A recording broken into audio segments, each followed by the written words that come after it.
Pour Washington, il n'y a plus de doute. L'Iran devrait bientôt s'en prendre à Israël, selon les renseignements américains, et ce n'est qu'une question de temps.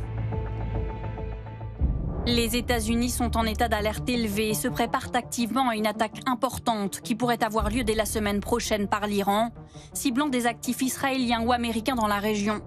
Une attaque iranienne est inévitable. La crainte de représailles de Téhéran, après le bombardement du consulat iranien à Damas le 1er avril, imputé à Israël. Un bâtiment diplomatique détruit, 16 morts, et parmi eux 7 gardiens de la Révolution, dont un général. Dans les rues de Téhéran, l'hommage de milliers d'Iraniens aux militaires tués, des drapeaux israéliens et américains brûlés. Le guide suprême de la révolution islamique promet à nouveau de se venger de l'État hébreu. Le régime maléfique a commis une erreur. À cet égard, il doit être puni et le sera.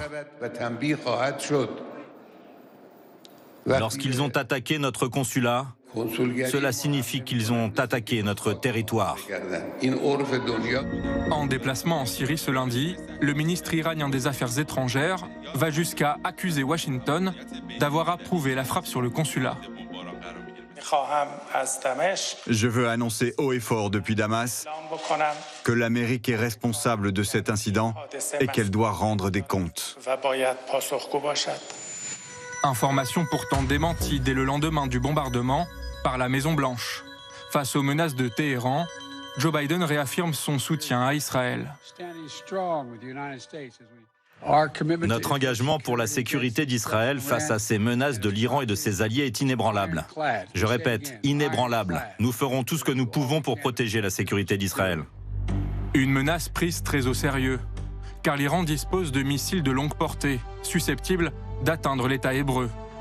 Téhéran peut aussi compter sur un puissant allié, à proximité d'Israël, le Hezbollah libanais. L'organisation se dit prête à suivre toute consigne de Téhéran.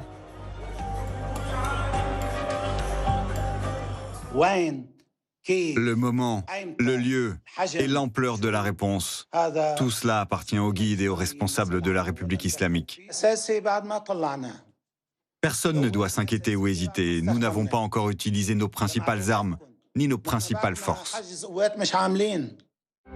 L'État hébreu, qui n'a toujours pas confirmé ni infirmé sa responsabilité dans le bombardement, prévient « Une agression de Téhéran ne restera pas sans réponse ». Pendant des années, l'Iran a œuvré contre nous, à la fois directement et par l'intermédiaire de ses émissaires. Et Israël a donc mené des actions défensives et offensives contre l'Iran et ses émissaires.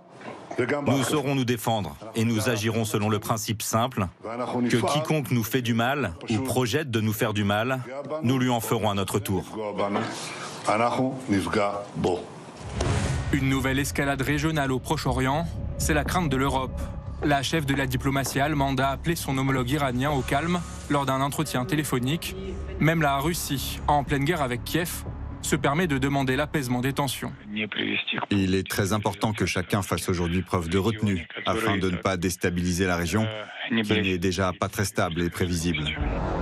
Des tensions dans la région qui ont poussé hier la compagnie aérienne allemande Lufthansa à suspendre ses vols à destination et en provenance de Téhéran, au moins jusqu'à samedi. Je voudrais qu'on reparte sur cette inquiétude en Israël. Il y a cette déclaration du porte-parole de l'armée israélienne qui dit « Il n'est pas nécessaire d'acheter des générateurs, de stocker de la nourriture et de retirer de l'argent aux distributeurs automatiques ». C'est ce qui se passe en ce moment en Israël. Il y a une vraie peur d'une offensive iranienne ? En tout cas, de la nature de la réplique iranienne, oui. Même il y a eu un cafouillage au niveau des écoles, puisque le ministre de l'Éducation aurait demandé, aurait envisagé de le faire en distanciel. Et puis il a dit que c'était une rumeur, que c'était pas lui, et ça a été quand même confirmé par les établissements scolaires. Donc on voit bien quand même qu'il y a une sourde inquiétude. Ouais. C'est incontestable. Et puis de toute façon, il y a une mobilisation supplémentaire des réservistes qui est. Donc Israël se prépare à une frappe. Ah oui, ça c'est incontestable. Oui. Oui. Mais Israël, qui est un pays en guerre depuis longtemps, est vraiment en guerre depuis 6 mois sur un front. avec un front au nord, mais enfin qui n'est pas très actif, mais où la population a été évacuée. Et donc avoir, j'allais dire, 2 fronts ou 3 fronts en même temps pour Israël, ça serait une catastrophe. Mais Yoav Gallant l'anticipait. Il a redit à plusieurs reprises qu'il était dans une logique de guerre multifront. Yoav Gallant, c'est le ministre de la Défense. Cette question de Michel en Belgique. Depuis des mois, vous nous dites que l'Iran n'a ni les moyens ni l'envie d'attaquer Israël. Qu'est-ce qui a changé depuis ? Alors, d'un côté, l'Iran montre depuis 6 mois qu'elle ne veut pas la guerre généralisée. C'est pas juste une question de moyens ou pas. Elle a les moyens de taper là où elle veut. Elle veut pas... ou il ne veut pas, l'Iran, d'une guerre généralisée. Par contre, là, ce qui a changé, c'est que ça fait 6 mois que les Iraniens montrent une certaine retenue, et je sais que ça peut choquer certains, mais c'est vrai qu'il y a des règles d'engagement qui existent entre les Iraniens et les Israéliens depuis des années, parce qu'ils se font la guerre depuis des années. Ils se tapent dessus en Syrie, ils se tapent dessus en Irak, ils se tapent dessus même en Iran même. Israël fait des assassinations de scientifiques iraniens sur le sol iranien, et tout ça, ça passe parce que ça fait partie des règles d'engagement qui sont établies. C'est la même chose avec le Hezbollah, qui est très proche de l'Iran, au Liban. Sauf que depuis le 7 octobre, Israël est dans une posture où il sent qu'il a un besoin de rétablir sa dissuasion, parce qu'évidemment, l'attaque du 7 octobre a ébranlé sa sécurité. Les règles ont changé. Israël change les règles. Il est dans une posture d'escalade par rapport au Hezbollah et à l'Iran. Et ça fait 6 mois que le Hezbollah et l'Iran essayent de gérer cette escalade et sont dans une retenue. Sauf que là, la frappe à Damas a ébranlé toutes les règles possibles. Pourquoi ? Parce que c'était une attaque sur un bâtiment diplomatique, ça a tué un homme très important dans l'hiérarchie des gardiens de la Révolution, et c'est un moment où il y a un problème de crédibilité aujourd'hui pour l'Iran, pour son axe, pour Hezbollah, qui de plus en plus sont vus comme dissuadés par l'Israël, ce qui veut dire c'est un aveu de faiblesse. Donc ils doivent rétablir un peu de leur... Donc si on suit votre raisonnement, ça veut dire frapper fort.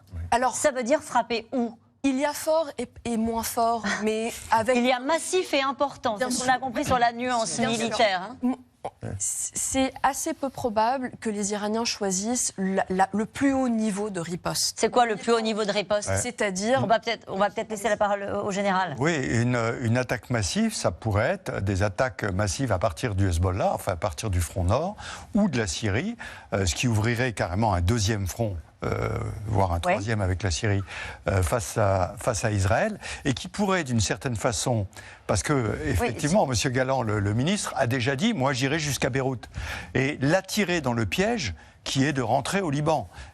Alors, j'entends, vous parlez de frappe du Liban, mais vers quoi ?